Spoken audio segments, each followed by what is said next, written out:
if I could, if there is a continuum. We talked a little bit about this morning, but the last question kind of brings this up, at least suggests it to me, in regard to expectation if you open up in different ways. I mean, one would be you start having mass meetings and mass gatherings and just really do everything like that. The other would be that you do things less than that, and I'll let you kind of fill in the blanks. But I mean, because the last question really is asking us to make a projection about what will happen if we do different things. And that's really what the public policy discussion that is going on now. So if you can, from a scientific point of view, add anything to that, that would be great. Well, I think there's two things about that. One is that we have teams at the Infectious Disease Institute and through the Translational Data Analytics Institute at OSU. They've combined forces, as well as the Sustainability Institute. All three of them have combined forces to be able to try and say, what are these what-if scenarios and what are the outcomes from them?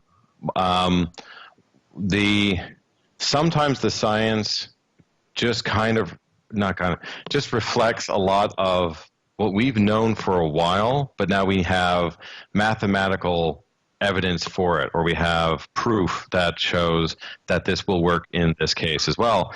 And it's, the old adages of slow and steady wins the race, or not opening up the floodgates. So it's if you would go from everything is tightly locked in, right? So everything is tightly locked in and you have a good amount of control over who can infect another person. That's the point of why we did what we did and we're doing what we're doing. If you immediately open all of it all at once, now what's going to happen is everything that you've done is the controls are lifted completely, mass gatherings happen and all these other things.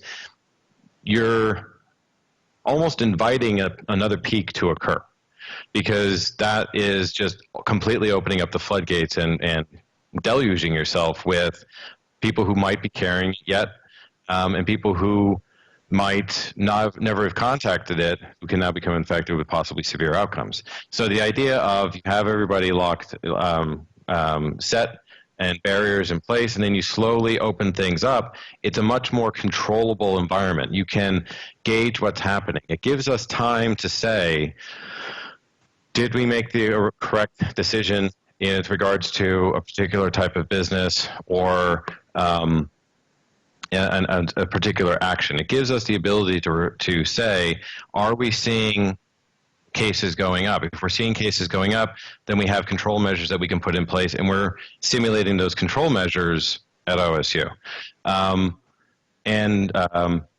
It gives us that ability to say, are we making the right decision?